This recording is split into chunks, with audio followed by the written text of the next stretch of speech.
Camilo querido, la intención de estas páginas es dejarte un testimonio, pues creo que en un futuro lejano, cuando estés viejo y pienses en mí, te va a fallar la memoria, porque andas siempre distraído y ese defecto se acentúa con la edad. Mi vida es digna de ser contada, no tanto por mis virtudes como por mis pecados, muchos de los cuales tú no sospechas. Aquí te los cuento. Verás que mi vida es una novela.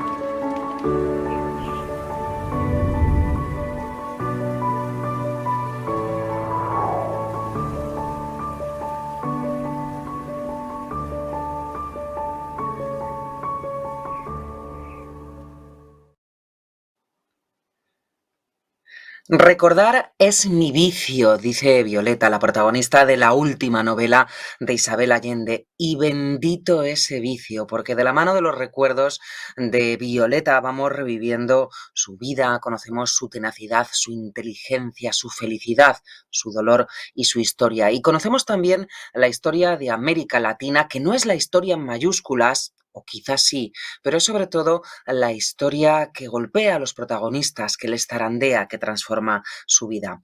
40 años después de la publicación de La Casa de los Espíritus, Isabel Allende nos vuelve a llevar de la mano por un recorrido de más de un siglo para contarnos la historia de esta mujer, la historia de Violeta, en un mundo que podemos palpar en cada página. Esta es la novela, es un libro maravilloso, Violeta, y hoy vamos a hablar de ella.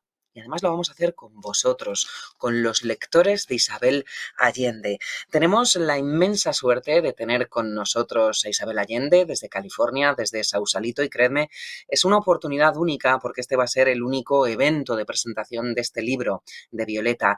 Y como Isabel es profundamente generosa, ha querido que los protagonistas seáis vosotros, sus lectores. Así que ya sabéis, os ha animado a que mandéis vuestras preguntas. Lo habéis hecho a través de la página de inscripción y también lo estáis haciendo ahora mismo a través del chat. Fijaos, acabamos de comenzar, bueno, son las 8 y nada, y 6 minutos y tenemos ya más de 500 preguntas en el chat. Si me veis mirar el teléfono móvil, es que estoy viendo vuestras preguntas para trasladárselas a Isabel. Ya sabéis que tenemos además un hashtag, Club de Lectura Isabel Allende, donde podéis contarnos qué es lo que está pareciéndose esta conversación. Y ya, sin más retraso, vamos a saludar a Isabel Allende. Isabel, muchísimas gracias por estar en Penguin Club de Lectura. Marta, qué maravilla estar aquí y que haya 500 preguntas ya me da terror. ¿Cómo vamos a contestar tanto? Bueno, vamos a ir haciéndolo poco a poco. Yo voy a intentar ser la medium de los lectores hoy para Okay. trasladarte sus preguntas. Ya sabes que muchos las han dejado en la página. Hay más de 2.500 preguntas ya previamente en la página, o sea que con eso.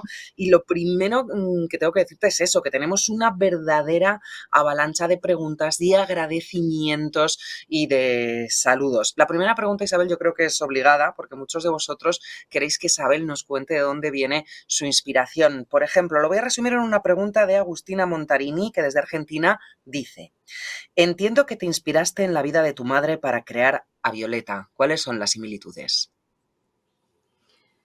Mira, mi mamá era como Violeta de personalidad, una mujer bella, inteligente, con sentido del humor, irónica, atrevida en muchas cosas, pero la diferencia entre Violeta y mi madre es que mi madre nunca se pudo mantener sola. Vivió dependiente primero de su padre, después de un primer marido, después de un segundo marido y finalmente de mí. Violeta, en cambio, desde pequeña, o sea, desde muy joven, puede trabajar y mantenerse sola y eso le da una tremenda libertad. Porque te voy a decir, no hay feminismo sin que te puedas mantener sola. Hay que trabajar, desgraciadamente.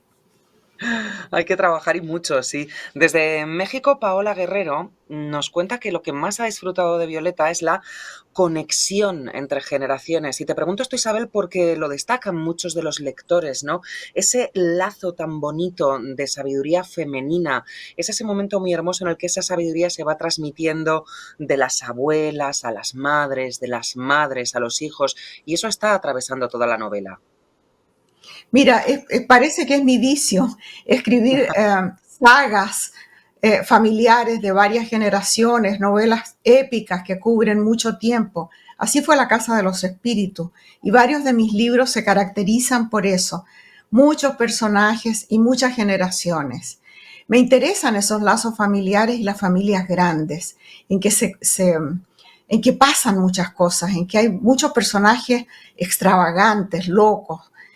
Con gente con sentido común no se pueden hacer novelas.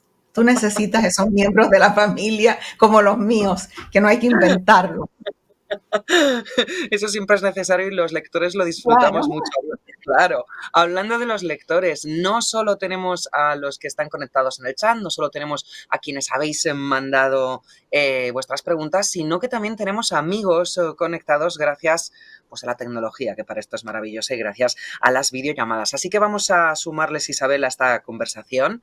Vamos a comenzar en Perú, porque desde allí tienen una pregunta sobre esta dificultad literaria y personal de hacer una novela en torno a tu madre, ¿no? Como ejemplo, como inspiración.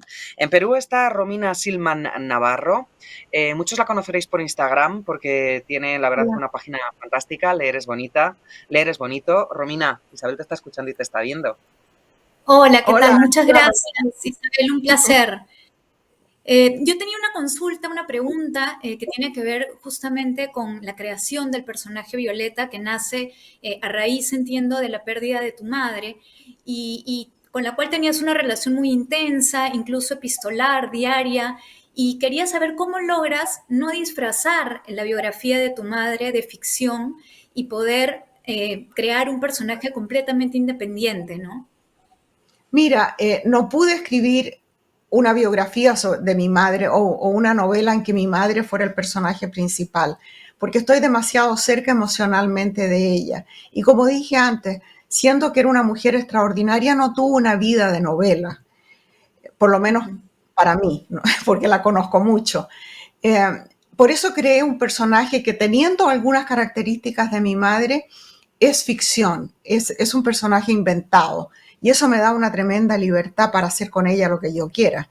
Que si hubiera escrito una biografía de mi madre no habría podido hacerlo.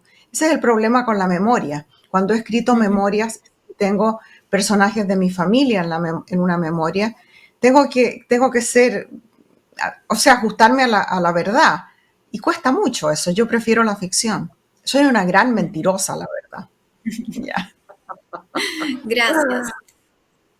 Muchísimas gracias, Romina. Gracias por tu pregunta desde Perú, de verdad. Isabel, son muchos los lectores los que preguntan precisamente por tu madre, pero quiero trasladarte una pregunta muy directa que nos hace Sofía Hernández Roselot desde Chile. Dice, ¿sabía tu mamá que escribirías un libro sobre ella? No, mi mamá no sabía eso, pero este libro, repito, está inspirado en mi Sí. madre, pero no es sobre mi madre. Pero ella se habría reconocido y, y mi mamá llegó a un momento en que quería, no sé, quería su privacidad también. Varios miembros de mi familia me han pedido que no los ponga en mis libros. Mi hijo, por ejemplo, me ha pedido que por favor no escriba una memoria, otra memoria, ha escrito dos o tres, que por favor no lo mencione nunca más, porque es un hombre muy privado y no quiere que Mm. la gente lo detenga en la calle para preguntarle, no sé, cosas sumamente personales. Tiene toda su lógica. Siempre que leemos a Isabel Allende, siempre sentimos que Isabel se está dirigiendo a nosotros, que sus páginas nos tocan de una manera especial y creo que eso también tiene bastante que ver con esta forma epistolar que también cultivas y que también has utilizado en Violeta, con todas las dificultades de escribir una carta tan larga, ¿no? Muchos lectores también nos preguntan por tu necesidad de escribir cartas en la vida real. Es un hábito que empezó cuando me separé de mi madre. Yo tenía 16 años. Mi madre se fue a Turquía con mi padrastro, que era diplomático, y los hijos volvimos a Chile. Y desde entonces yo le escribí a mi madre todos los días. Y ella me escribía a mí todos los días también. Cuando estaba en Turquía, las cartas demoraban meses y no era una conversación, eran dos monólogos. Y estuvimos separadas casi toda la vida, excepto unos pocos años que vivimos en exilio en Venezuela, en que vivíamos cerca. Y ahí, por supuesto, no nos escribíamos cartas. Pero este largo hábito de escribirnos significa no solo de que conocemos la vida de las dos muy bien, y yo he juntado las cartas y las tengo todas, bueno, tengo desde 1987 para adelante, sino que también significa que uno deja un registro del día. Desde que mi madre se murió, no tengo a quien escribirle. Y me parece que los días se funden unos con otros, que no hay, que no puedo diferenciar lo que pasó el martes de lo que pasó el jueves. Y entonces me da pena eso, porque los días se van muy rápido. Antes, al escribirlos cada noche, era como tener un diario. He tratado de llevar un diario, pero no puedo. Si no hay un interlocutor, no me interesa escribir. Claro, porque no es lo mismo, Isabel. No es lo mismo. Precisamente, no tienen nada que ver. Falta ese ancla, ¿no? Esa persona a la que te estás dirigiendo. Ujú. Isabel, precisamente, bueno, sobre lo que significan las cartas en tu literatura, nos quiere preguntar Isabel González. Isabel González es la portavoz de la comunidad de los clubs de lectura de Asturias y creo que está precisamente reunida en una biblioteca con el resto de Ay, los ya miembros del veo. club. Sí, qué Sí, sí, quiero bien. que sepas, Isabel, que son muchos los lectores que están viéndolo reunidos. Así que, por favor, Isabel González, tu pregunta para Isabel Allende. Bueno, en primer lugar, muchas gracias por la invitación. Para nuestro municipio Llanera es un orgullo enorme estar hoy aquí con ustedes y como bibliotecaria decirle que el libro está teniendo una muy buena acogida entre los usuarios de las bibliotecas y representar también a todas las bibliotecas y bibliotecarios de Asturias. En relación a la pregunta que hacía Marta anteriormente, pues nos entra esta duda, ¿no? Que la comunicación epistolar ha sido una constante en su vida privada y en este libro también la traslada al ámbito literario, pero nos gustaría saber si es para usted una herramienta solo para comunicarse con otra persona o le ha servido para entenderse a sí mismo. Es una pregunta difícil porque francamente no sé si me entiendo a mí misma. No he tenido tiempo de reflexionar sobre mí misma porque siempre estoy pensando en los personajes de mis libros, en las historias que quiero contar.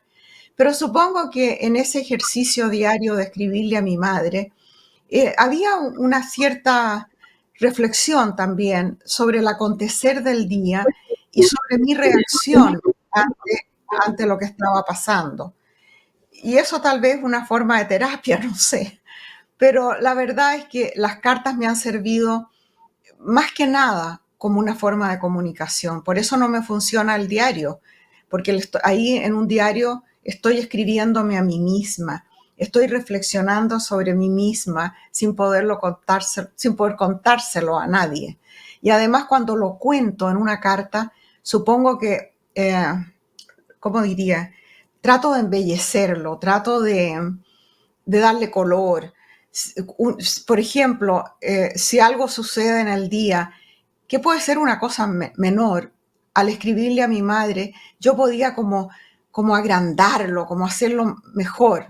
En un diario no se puede hacer eso. Así que la carta es una cierta ficción en la carta también.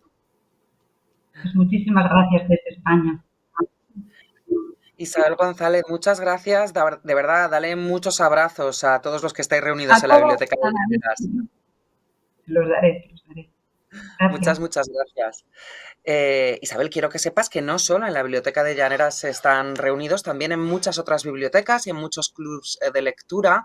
Así que os vamos a pedir un favor, por favor, que nos mandéis con nuestro hashtag Club de Lectura Isabel Allende vuestras fotos en esas bibliotecas y en esas reuniones de lectores viendo este encuentro, y a los que no estáis reunidos, pues vuestras fotos con los libros de Isabel Allende.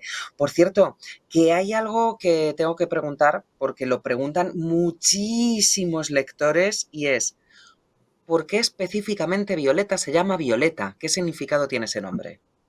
Bueno, Violeta es un nombre que me gusta.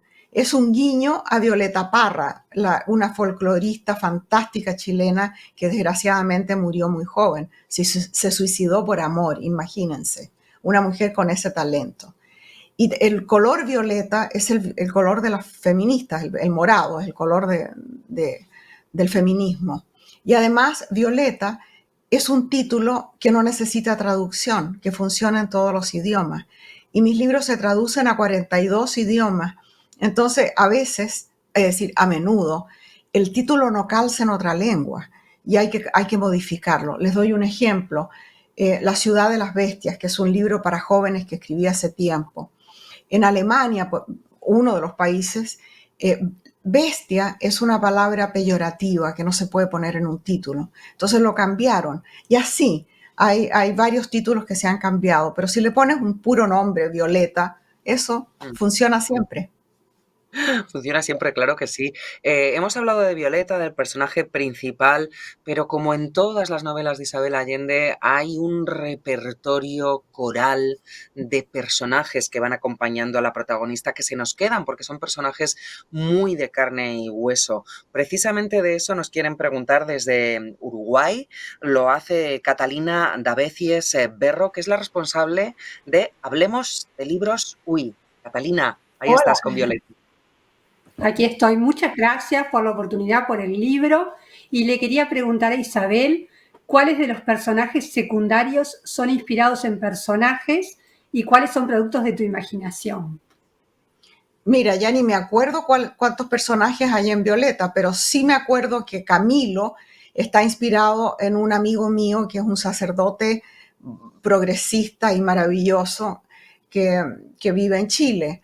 El personaje de Nieves está inspirado en una hijastra que tuve que desgraciadamente murió por causa de drogas también. Se llamaba ella Jennifer.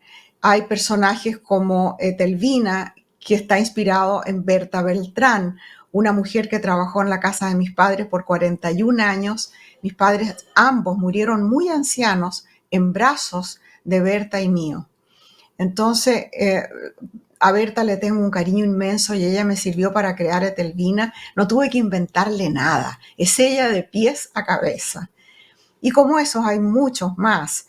El personaje que yo amo mucho, que es Torito, no está inspirado en una persona en concreto, sino en una persona que conocí cuando yo era chica, pero no recuerdo ni siquiera el nombre, porque le decían el hombrecito.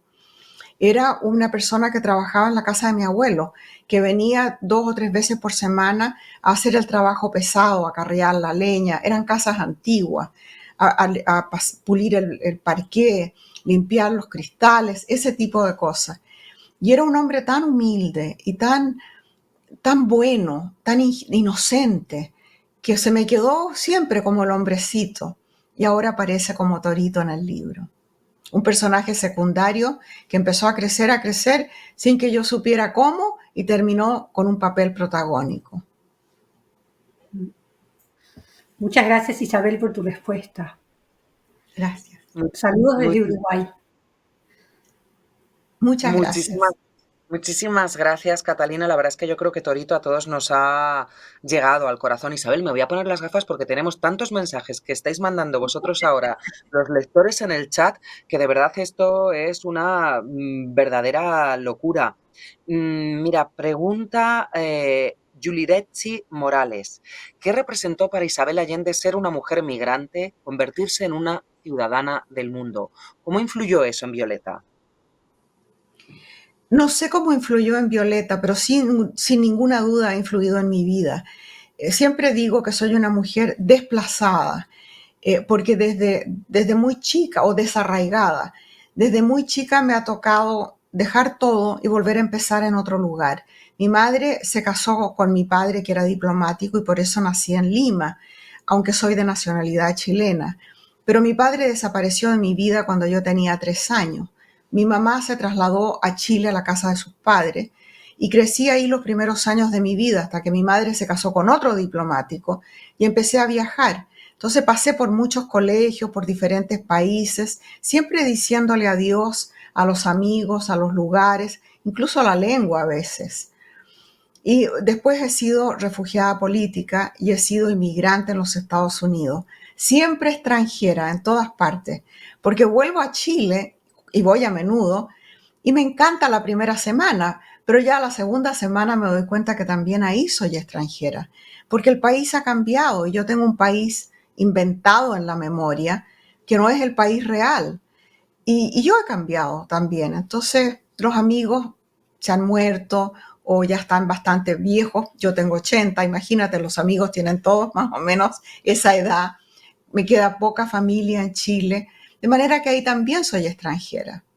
Y es parte de la persona que soy, que me da una visión muy amplia del mundo también. Me permite adaptarme, me da flexibilidad. Y supongo que eso se traduce entre líneas en las novelas. Y eso se traduce sin duda en el amor que todos los lectores te tenemos desde puntos tan distintos del mundo. Nos vamos a ir a México. En México está Maura Gómez, que tiene una cuenta libresca magnífica en Instagram. Maura te Hola. recomienda un libro. Maura, ¿estás con Isabel Allende? Hola, Maura. Isabel, hola Isabel. Debo decir que por años te he leído y no puedo creer que esto está pasando. Es un verdadero honor poder platicar contigo. Gracias. Gracias. Y bueno, y que cuando quieres escribir cartas, Isabel, yo feliz te contesto. Pero bueno, la pregunta es, me imagino que Violeta, al igual que otros personajes de los que escribes, tendrá algo de ti. Pues son mujeres fuertes que han superado muchas adversidades a lo largo de su vida. Quería saber qué virtud y qué defecto Violeta son también de Isabel. Ay, niña, qué pregunta tan difícil. Qué pregunta tan difícil. Yo a Violeta le presté experiencias mías. Por ejemplo, los amores, que no son exactos, pero están más o menos. O sea, el primer amor que es el que ella tiene con un hombre muy bueno, pero con el cual tiene muy poco en común, que fue mi primer esposo con el cual estuve casado 29 años, el padre de mis hijos, que éramos completamente diferentes. Después, el segundo marido mío se parece mucho a Julián en el libro, así ese seductor, aventurero, atractivo, pero tampoco una persona en la que tú puedas confiar demasiado, ¿no? Y a ella le va bastante mal con él. Y después tiene el amor de la vejez, que es el del noruego, que sería el amor que tengo yo con un polaco en este momento, bueno, de origen polaco, que me casé como a los 77 años, que también es la edad en que se casa Violeta, creo, no me acuerdo, pero más o menos. Le presté también algunas experiencias del exilio que he tenido yo, del golpe militar, esas cosas, pero del carácter, no sé qué tiene de mí. Yo creo que tiene un poco el que corre riesgos. Yo no tengo miedo de sufrir. Me parece que la vida tiene que ser interesante, mucho más que feliz. Y siempre me interesa lo nuevo, la aventura, el riesgo, aprender. Soy muy curiosa y eso lo tiene también Violeta. Ahora, defectos. No sé, oye, yo tengo muchos defectos y no sé cuáles le presté a Violeta, pero uno de ellos es el sarcasmo, la ironía, que puede ser, en un libro puede funcionar, pero en la vida real a veces es muy ofensiva. Yo creo que esas cosas más que nada. Muy bien, pues muchas gracias y un honor. Gracias. Muchísimas gracias, Maura. Isabel, mientras que vas hablando, siguen llegando muchos mensajes al chat. Quiero que sepas que muchísimos de nuestros lectores agradecen tus libros, los agradecen especialmente, varios lo han mencionado durante la pandemia y muchos son lectores de mucho tiempo como Maura.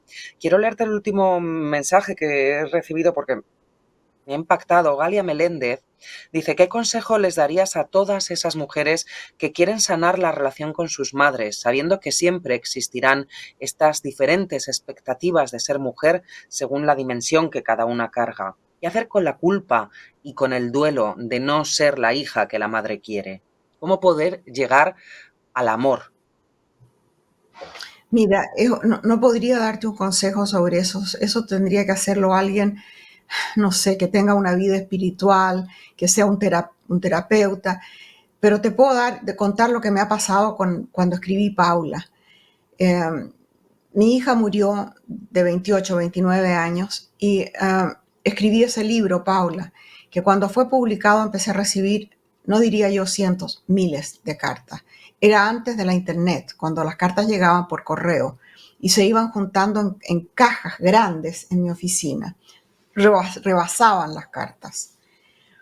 Muchas de las cartas eran muy personales, bueno, todas las cartas eran muy personales, y no todas eran porque alguien había perdido a un hijo o estaba de duelo. Muchas de las cartas eran de gente que me decía que entendía el amor maternal, entendía el sufrimiento de una madre por la experiencia que yo había tenido. Una de las cartas que la recuerdo siempre de una mujer que se llamaba Margarita, que dice que ella no le habló a su madre por 18 años. No sé lo que pasó entre la madre y ella, pero después de leer mi libro, se puso en contacto con ella y reanudó una relación que seguramente siguió siendo difícil, pero por lo menos había ya la conexión, porque se dio cuenta de que pasara lo que pasara, el amor que su madre le tuvo, al menos cuando la gestó, cuando fue pequeña, cuando la amamantó, cuando la sacó adelante en la vida, es un amor que es irreemplazable. Y eso la hizo pensar en que no importa que ella no fuera la hija ideal y la otra no fuera la madre ideal, la relación tiene que salvarse. Tiene que salvarse y no tiene por qué ser tan íntima y no tiene por qué ser perfecta. Puede ser simplemente de tolerarse con un cierto sentido del humor, con cariño. Yo a mi madre la adoraba, pero te voy a decir que había muchas cosas de mi mamá que me molestaban mucho. Muchas cosas de ella y cosas mías a ella también la molestaban. Mi mamá hubiera querido que yo fuera distinta, que yo hubiera sido, primero que nada, una dama, que me hubiera callado la boca, que no anduviera diciéndolo todo, y que en lo posible no fuera escritora y anduviera divulgando los secretos de la familia. El feminismo a mi mamá le chocó mucho al principio también. Y nos fuimos perdonando, nos fuimos queriendo por lo que éramos, sin querer cambiarnos demasiado. Yo hubiera querido que mi mamá fuera feminista y que fuera independiente, pero no era ella. Y entonces terminé queriéndola por lo que ella era. Y ahora cuando la recuerdo muy anciana, sentada en ese sillón donde siempre estaba ella, muy anciana, pero con la cabeza perfecta. Y esa viejita irónica, inteligente, maravillosa, es lo que quiero que se quede conmigo siempre. Y la he hecho terriblemente de menos. Así que yo creo que hay que tratar de salvar la relación con la mamá. Es muy importante. Sí, es muy importante, Isabel. Son muchos los lectores que nos han hablado de Paula en las preguntas que han mandado y que la han recordado por la relación de Violeta con su hija en esta novela. Te quiero leer, porque me ha tocado mucho lo que dice Elizabeth Vilorama desde España. Dice: Paula marcó una parte de mi vida. La primera vez que lo leí estaba embarazada de mi primera hija y sentí como algo se rompía en mí. Años después lo volví a leer y me di cuenta de que la sensación seguía latente. Solo quiero agradecerte cada uno de tus libros y en especial la valentía de este libro. Esa valentía y esa honestidad están también aquí, en Violeta, y eso se nota en cada página. Bueno, ahí hay un episodio cuando Nieves muere, que es exactamente lo que yo viví con Paula. Ese desgarro que cualquier madre que ha perdido un hijo lo tiene, y eso no cambia. Es igual en todas las culturas, en todos los tiempos. No hay dolor más grande. Isabel, también muchos lectores nos comentan que leyendo Violeta pues han vuelto a releer La Casa de los Espíritus. Por cierto, que decía al principio que se cumplen 40 años de La Casa de los Espíritus, tenemos esta preciosísima, a ver si se puede ver, edición conmemorativa 40 aniversario de bolsillo de La Casa de los Espíritus, con esta mítica portada que amamos, y lo que vendrá. Y precisamente hay una pregunta que creo que tiene algo que ver con La Casa de los Espíritus. Es de Agustina Montarini Boya, que tiene una cuenta en Instagram imprescindible para los letraheridos, Blog by Agus, y que nos habla desde Argentina. Agustina. Hola Isabel, muchísimas gracias. Hola Marta. Bueno, me gustaría saber, porque tal como pasó en La Casa de los Espíritus, el libro transcurre en un país en el que no se nombra, pero que es muy similar a Chile. ¿cómo fue crear a Violeta en un mundo en donde se dan los primeros pasos de la revolución femenina y una sociedad como puede ser la chilena?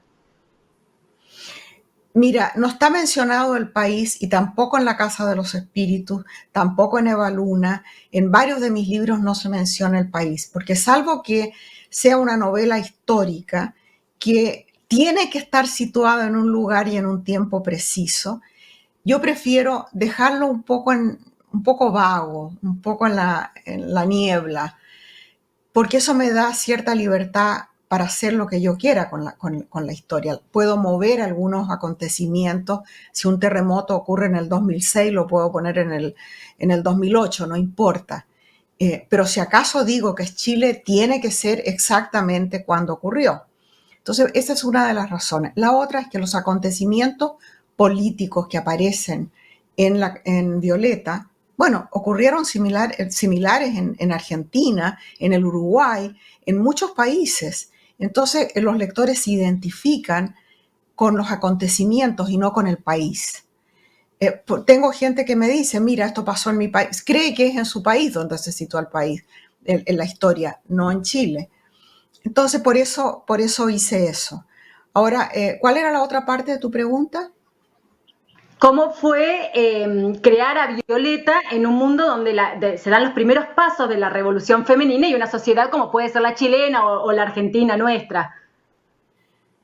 Bueno, esos primeros pasos fueron los que me tocaron a mí, porque en la época de mi madre ya había sufragistas que lucharon por el voto femenino que se obtuvo en los años 40 en Chile, y en la Argentina no sé. Y hubo mujeres que lucharon por la educación, por la salud, mujeres que intervinieron de alguna manera en la política, pero no hubo verdaderamente un movimiento feminista hasta los años 60. Y eso fue ya atrasado con respecto a Europa y a los Estados Unidos, pero eso fue más o menos la época en que a mí me tocó vivirlo, y yo pertenezco a la primera generación de feministas activas en Chile. Y fue fácil porque yo lo viví. Son experiencias personales. Mis amigas que estábamos en esa lucha en aquellos tiempos todavía están vivas. Estamos en un chat permanente y seguimos todas a los 80 años completamente apasionadas por el feminismo, por la política, por la vida, por el amor. Mira, no cambia nada. Las cosas siguen igual. No, por supuesto. Isabel, un honor. Si no sabes a quién escribirle cartas, acá bienvenida sea. Nos vamos a recibir también. Muchísimas gracias. Gracias. Agustina, muchísimas gracias. Decía Isabel hace un momento, no cambia nada, seguimos siendo iguales, pero muchas lectoras preguntan precisamente qué ha cambiado en estos 40 años desde la Casa de los Espíritus para las mujeres escritoras en América Latina. Bueno, mucho. En eso sí que ha cambiado mucho la situación.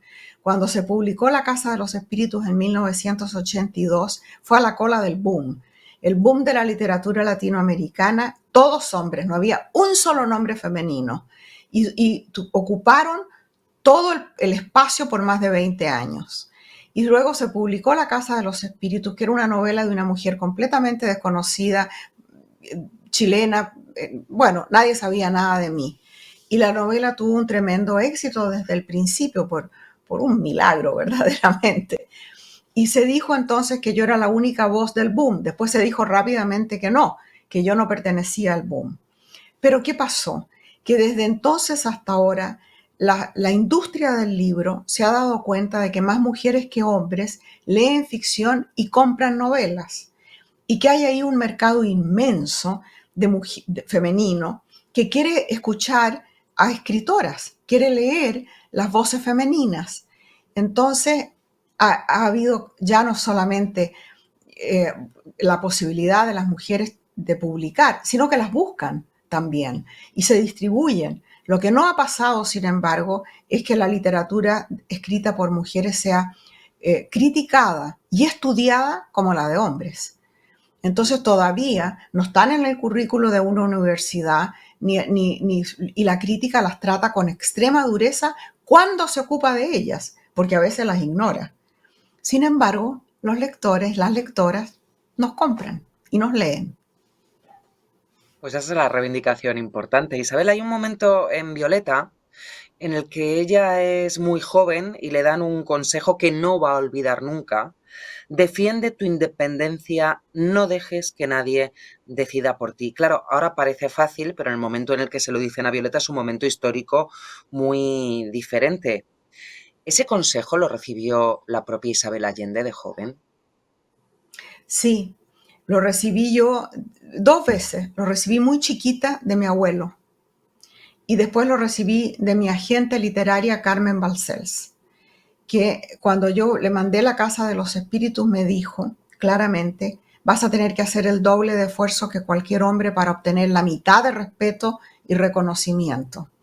Pero no importa, puedes hacerlo. Y luego tienes que ser absolutamente independiente. No dejes que nadie se meta ni con tus decisiones respecto a lo que vas a escribir, ni con tu dinero, me dijo. Y eso fue muy importante. Ese es un grandísimo consejo, vamos, yo me lo he apuntado Mira, aquí. las mujeres trabajamos, como la mayor parte de nosotras, trabajamos y muy duro. Y nuestros ingresos se invierten completamente en la familia. Van ahí lo que dicen es: está ayudando a su marido, está financiando la casa, generalmente está financiando todo. Y la administración del dinero es tan importante como ganarlo. Tener conciencia de que es de uno y uno lo tiene que manejar, no pasárselo a otro para que lo maneje. Tener esa habitación propia que decía Virginia Perdona Woolf. que te diga, Marta, pero a mí ya me sucedió que yo me Claro. divorcié de mi primer marido y estaba todo a nombre de él, porque yo había trabajado toda mi vida para pagar las cuentas, para pagar el colegio, para mantener la casa, y las inversiones las hacía él: comprar el auto, comprar la casa, ser miembro de un club, lo que fuera. Bueno, y cuando llegó el momento del divorcio yo no tenía un peso, y lo que había lo tenía él. Entonces, no fue fácil. Eso fue después me separé de él 2 veces. Me separé de él una vez, más o menos como teníamos 20 años de matrimonio, y me quedé sin nada.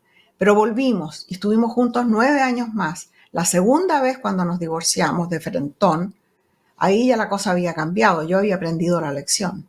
La lección de que el trabajo mío es mío y yo lo administro. Y esa vez ya no me quedé sin nada. Y además lo que haces en Violeta es que tu personaje aprenda esa lección desde el principio y que ella sea una exitosa mujer de negocios que, como nos decías al comienzo de la charla, se gana su dinero para poder hacer su vida. Sí, fíjate que la generación de mi madre y la mía también, ya no pasa tanto con la gente joven, pero para las mujeres era bochornoso hablar de dinero o aparecer como ambiciosa o como...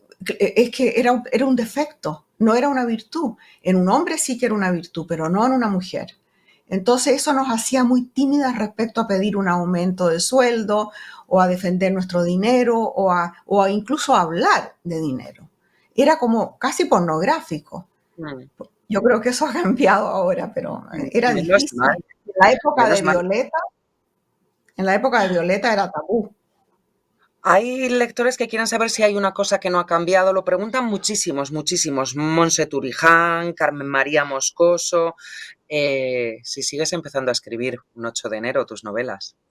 Sí, siempre el 8 de enero.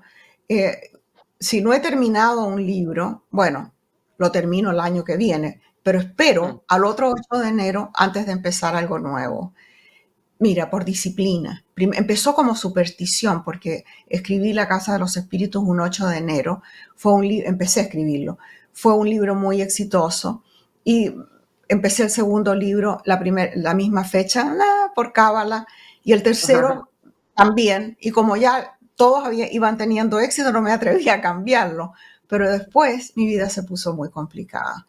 Y me sentía tironeada en todas direcciones, que había que promover los libros, que había el contacto con los lectores, los viajes, las giras, tanta cosa. Entonces la única manera de reservar un tiempo con silencio y con soledad para poder escribir era teniendo una fecha para empezar.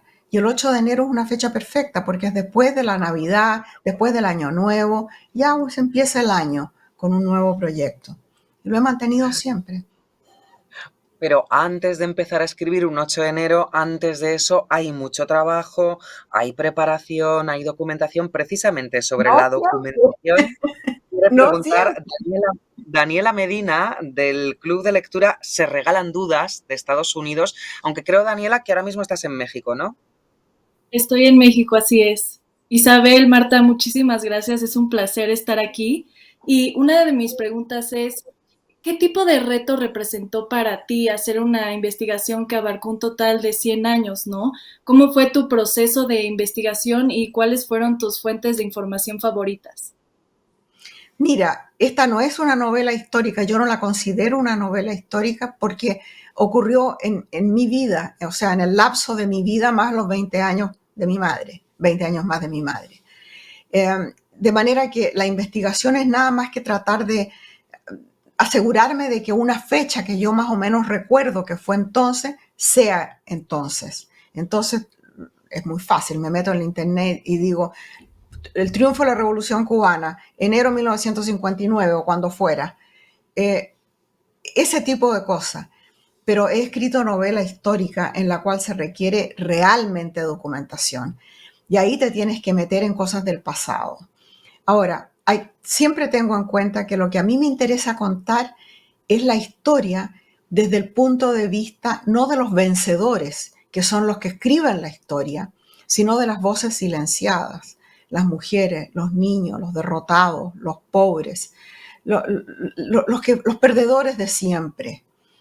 Esas son las voces que me interesan. Entonces, ¿dónde busco esa información? Bueno, busco primero los grandes acontecimientos en los libros de historia que son escritos por hombres y generalmente hombres blancos y siempre los hombres vencedores, nunca los derrotados. Ahí busco la primera parte y luego me voy a documentos privados, a diarios de vida, a cartas personales. Por ejemplo, cuando escribí Hija de la Fortuna, es sobre la fiebre del oro en California. 1849 descubrieron el oro. Bueno, lo descubrieron en el 48.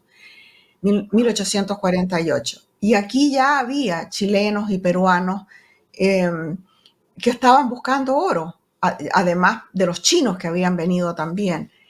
Antes que llegaran los blancos atravesando el continente, ¿quién escribió la historia de la fiebre del oro? Los blancos que atravesaron el continente, no las otras voces.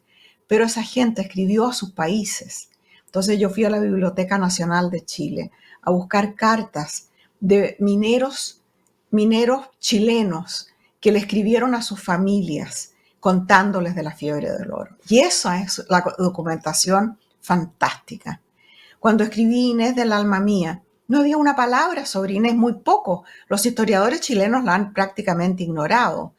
Y ella fue la única mujer que vino española, que vino con los conquistadores a la conquista de Chile.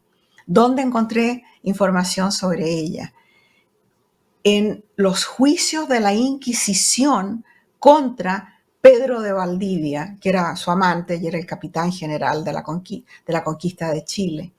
Y documentación de las cartas celosas de los otros capitanes por lo que ella tenía, porque ella llegó a ser la segunda mujer más rica de Chile, no por el oro, porque no había oro en Chile ni la plata, sino porque juntaba gallinas y vacas y terrenos, invertía bien, tenía una cabeza doméstica. Entonces, esos documentos son valiosísimos y de ahí sale la mayor parte de lo que puedo conseguir para mis novelas. En el caso de Violeta, era muy poco lo que tenía que investigar, casi todo lo viví. Bueno, no viví la mafia, Claro. parte de la mafia no la viví yo, pero mi marido tenía un tío que estaba en la mafia, que era el único no italiano en la mafia de Nueva York. Y era de origen polaco, pues. Y después se salió de la mafia, pero tuvo que pagar una fortuna para que lo dejaran salir. Así que bueno, todas esas historias de la mafia me las contó él. Muchísimas gracias, Isabel. Gracias, Daniela, muchísimas gracias. Me ha dejado muy impresionada esta historia de la mafia que nos has contado, Isabel. Nos pregunta Martina Mayer, Isabel, ¿sueñas con tus personajes? Sí, sueño con los personajes, sueño con lo que está pasando en el libro, pero además, cuando estoy escribiendo, tengo sueños de bebés. Y yo ya sé, porque es un sueño repetitivo, que solamente se da cuando estoy escribiendo, que el bebé representa en el sueño, o sea, el bebé del sueño representa el libro en la vida real. Generalmente el bebé tiene la edad del libro. Por ejemplo, si estoy empezando una novela, es un bebé recién nacido. Cuando estoy terminando una novela, el bebé ya tiene como casi un año y empieza a gatear y todo eso. Y lo que le pasa al bebé en el sueño, en general le está pasando al libro, pero yo no me doy cuenta. Por ejemplo, el bebé llora o habla con voz de hombre, con voz de adulto. Y entonces sé que hay algo con la voz narrativa que está fallando. Tengo que revisarlo. Recuerdo un sueño clarísimo que tuve de un bebé que estaba en un laberinto. Y yo podía llegar hasta el niño, pero no lo podía sacar del laberinto. Estaba atascada yo misma con él en el laberinto. Entonces dije, bueno, esto tiene que ver con el argumento de la novela. Y ya, pero yo estaba escribiendo una novela que estaba recién empezando y que todavía casi no tenía argumento. Pero había mandado para los traductores la novela anterior. Y era una de mis novelas juveniles. Y la leí 2 veces más y no encontré ningún problema. Pero en ese momento me llegó la traducción al inglés y la leí en inglés. Y el inglés, cuando tú la lees en otro idioma, hay una tremenda distancia, una distancia de la lengua, que es también una distancia en tiempo, porque la traducción demora meses. Y al leerla en inglés me di cuenta del problema. Daba yo por sentado que los personajes, los protagonistas, tenían cierta información que determinaba el final de la novela. Y no había manera de que hubieran tenido esa información. Entonces el argumento fallaba al final y estaban en un laberinto porque en realidad no tenían esa información. Y al leerlo en inglés tuve que recoger la novela de todos los traductores y cambiar el final. Pero eso me lo dio el sueño. Sin el sueño no me habría dado cuenta. Benditos esos sueños, Isabel. Sí. Bueno, las veces que sueño con Antonio Banderas, ni te digo. Bueno, benditos esos también. Bendito Esos también claro. Claro. Mira, ya que hablamos de Antonio Banderas, tú siempre dices que tus novelas son sobre la muerte y el amor. Vamos a ver si podemos hablar del amor, que creo que desde Colombia, Andrés Osorio, que pertenece al club de lectura del periódico El Espectador, tiene una pregunta que tiene que ver con esto. Andrés. Hola, ¿cómo están? Hola Isabel, Hola. muchas gracias. ¿Se escucha bien? Sí. Sí, se escucha. Vale, listo. Mi pregunta surgió de varios momentos de la lectura del libro y es, cuando hablamos del amor, ¿se vale hablar de moral también? O sea, ¿cabe la moral cuando hablamos del amor o son elementos que son completamente contrarios? Que no sé qué puedas decir de esa relación que puede haber entre amor y moral. Depende de la cultura, depende de la generación, depende de tantas cosas. Lo que es moral para uno puede ser inmoral o amoral para otros. En esta nueva generación de mis nietos, por ejemplo, es muy, muy común ahora que el amor no tiene por qué ser heterosexual, no tiene por qué ser exclusivo, puede ser poliamoroso, como lo llaman ahora, antes se llamaba amor libre, y es totalmente moral y aceptado. En la generación de mi madre habría sido considerado inmoral. Depende también de tus creencias religiosas. O sea que, no sé, para mí como escritora, hay ciertas cosas que no pongo en un libro porque no me parecen, no es por moralidad, sino porque me parecen inconvenientes. Y personalmente no quiero promoverlas. Cualquier cosa que tenga que ver en el amor, estamos hablando solo en el amor, que tenga que ver con algo que se le impone a otra persona o a cualquier ser, que se impone.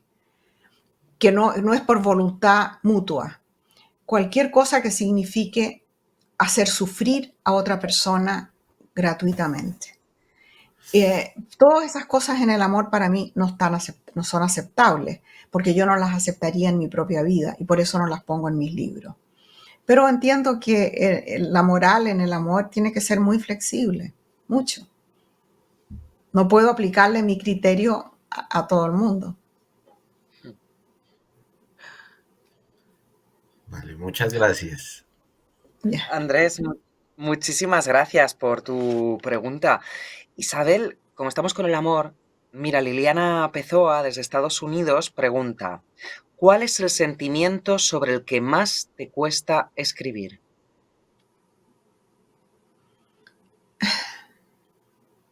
Ay, me cuesta mucho. Bueno, hay ciertas cosas que no puedo escribir, definitivamente. Nada que tenga que ver con crueldad contra animales o contra los niños. No puedo. Y se da tanto. Y es parte casi de la cotidianidad, ¿cómo se dice? De lo cotidiano. Pero yo creo que ya me cuesta mucho hablar por ejemplo, del abuso contra una mujer. Y en Violeta sale la violencia doméstica que sufre ella primero con Julián y después ella la ve en otra persona y entonces la reconoce en sí misma. Eso ya me cuesta mucho. Pero cuando se trata de violentar a un niño o a un animal indefenso, eso yo no lo puedo escribir. Ni lo quiero ni pensar porque me deja enferma. Pues vamos a pasar entonces a otra pregunta. Isabel, quiero que sepas que el club de lectura, en las preguntas previas, en las preguntas ahora en el chat, está inundado con agradecimientos, con historias personales. Yo de verdad siempre recordaré a mi madre hace 40 años leyendo La Casa de los Espíritus y cuando me dio el libro para decirme, tiempo después, te tienes que leer este libro, pero hay muchos jóvenes escritores que piden consejo y te pido que les traslades un consejo breve para seguir adelante. Mira, el mejor consejo se lo escuché a Elizabeth Gilbert, una escritora americana que escribió un libro que se llama Eat, Pray, Love, comer, rezar, amar, creo. No sé cómo lo tradujeron al español. Ya, no sé cómo lo tradujeron al español. Ya, y a ella le hicieron la pregunta cuando estábamos en una conferencia. Y ella dijo, no esperes que la escritura te dé fama ni dinero. Escribe porque amas el proceso. Y yo le agregaría a eso, tampoco escribas con la intención de publicar. Si te publican, fantástico. Y si no te publican, de todas maneras escribe, porque la escritura, como todo en esta vida, es práctica. No vas a escribir la gran novela al principio. Yo tuve una suerte inmensa, pero eso pasa muy rara vez. Es práctica, es entrenamiento, es constancia, es disciplina, más que inspiración, diría yo. Siempre dicen, escribe sobre lo que sabes. No necesariamente. Escribe sobre lo que te apasiona, sobre lo que te interesa, sobre lo que quieres resolver, sobre aquellas preguntas que tú quieres contestarte a ti mismo, sobre tus demonios, tus ángeles. Esos son tus temas. No importa que sepas que sepas o no sepas del tema. ¿Qué sé yo de la fiebre del oro? ¿Qué sé yo de la revolución de los esclavos en Haití? Todo se puede investigar. Pero lo que no puedes investigar es la pasión, el sentimiento, las ganas de escribir algo. Eso es lo más importante de todo, las ganas, que tienen que ser inmensas, inmensas. Por cierto, hay alguien que tiene muchas ganas de hablar contigo. A nadie se le escapa que no hemos hecho parada en este viaje todavía en Chile. Nos vamos a ir allí con Florencia Victoria Parra Castillo, que tiene una página de homenaje que conoces como cada 8 de enero. Florencia, por favor. Isabel, hola. Marta, hola. ¿Me escuchas? Te escucho, sí. Querida. Ella es mi amiga, así que esta pregunta no debería valer. Isabel, querida, como siempre, darte las gracias por cada uno de tus libros que han sido siempre mis fieles compañeros, amigos, y en la pandemia los leí todos de nuevamente porque era mucha compañía. Yo quiero hacerte una pregunta, aunque no valga, que por un momento vamos a imaginar que entramos a un túnel del tiempo. En este túnel del tiempo de este siglo o de otro siglo, ¿a quién a ti te gustaría invitar otra escritora o varias escritoras a compartir contigo y conversar y por qué? Fíjate que no es tanto una escritora, aunque escribió poesía preciosa. Me gustaría hablar con Violeta Parra. Violeta Parra, la folclorista chilena, para los que no sepan, escribió su más famosa, su canto más famoso, que en realidad es un poema, es Gracias a la vida. Y Violeta murió en una carpa al lado de mi casa en La Reina. Yo me acuerdo exactamente cuando eso pasó. Ella tenía su carpa donde recibía todas las tardes y había guitarreo y estaban los Parras, que eran todos de un talento increíble. Gente maravillosa todos ellos. Y Violeta se suicidó en esa carpa. Y yo quisiera hablar con ella. Me encantaría hablar con ella y saber qué pasó. Y si es posible, atajarla porque le quedaban 30 años por delante de creatividad, 30 años que le habría regalado a la humanidad y lo perdimos. Así que esa me gustaría hablar con ella. Oye, Florencia, un abrazo grande. Un abrazo inmenso para ti, te quiero mucho y gracias por toda tu sabiduría. Y es muy emocionante para mí estar aquí representando a mi humilde página, pero con mucho cariño. Gracias. Gracias. Muchísimas gracias, Florencia. Pues fíjate, yo no necesito toda una máquina del tiempo, solo con esto de internet y la conexión, los lectores hemos podido hablar contigo. Para mí ha sido un privilegio también hablar contigo, Isabel Allende. Una última pregunta, porque ya sabes que los lectores somos ávidos y entonces son muchos los que están preguntando si tienes algo en la cabeza para sentarte a escribir el próximo 8 de enero. Bueno, estamos recién en marzo, así que ya empecé algo en enero que no está funcionando, ya veré qué hago. Pero tengo otra novela terminada, que la pandemia me sirvió mucho porque no tenía nada más que hacer fuera de escribir. Y terminé otra novela que está siendo traducida al inglés para que la pueda leer mi editora americana, porque es una novela muy americana y quiero tener sus comentarios antes de soltarla. Bueno, espero tenerla lista ya el próximo año o a fines de este año. Mira, en representación de todos, me froto las manos. Me froto las manos en representación de todos. Qué placer ha sido tenerte en Penguin Club de Lectura, Isabel Allende. Muchas gracias, niña. Muchas gracias, Marta. Y espero que volvamos a hacer este chat. Porque yo también, ha sido muy entretenido para mí. Sí, bueno, un abrazo para todos. Un abrazo y gracias por leerme. Muchas gracias. Muchas gracias a ti por estar ahí. Adiós. Muchísimas gracias por escribir, Violeta. Muchísimas gracias por haber escrito durante la pandemia. La verdad es que ha sido un privilegio. Gracias a vosotros que os habéis volcado, que teníamos tantos mensajes que no había manera de darles salida. Gracias por estar aquí en esta charla sobre Violeta con Isabel Allende. Y a todos los fieles de este Penguin Club de Lectura, pues os emplazamos al siguiente, donde lo vamos a pasar muy bien. Vamos a aprender mucho porque, como dicen ellos, se aprende en todas partes. ¿Con quién? Pues con Juan Luis Arzuaga y con Juan José Millás, que vendrán a hablarnos de la muerte contada por un sapiens a un neandertal. Eso en el próximo Club de Lectura. Ahora vamos a quedarnos reflexionando sobre todo lo que nos ha contado con tanto corazón Isabel Allende. Muchas gracias. Vine al mundo un viernes de tormenta de 1920, el año de la peste. Esa tarde de mi nacimiento se había cortado la electricidad, como solía suceder en los temporales, y habían encendido las velas y lámparas de queroseno que siempre mantenían a mano para esas emergencias. María Gracia, mi madre, sintió las contracciones que también conocía, porque había parido 5 hijos y se abandonó al sufrimiento, resignada a dar a luz a otro varón con ayuda de sus hermanas, quienes la habían asistido en ese trance varias veces y no se ofuscaban. El médico de la familia llevaba semanas trabajando sin descanso en uno de los hospitales de campaña y les pareció una imprudencia llamarlo para algo tan prosaico como un nacimiento.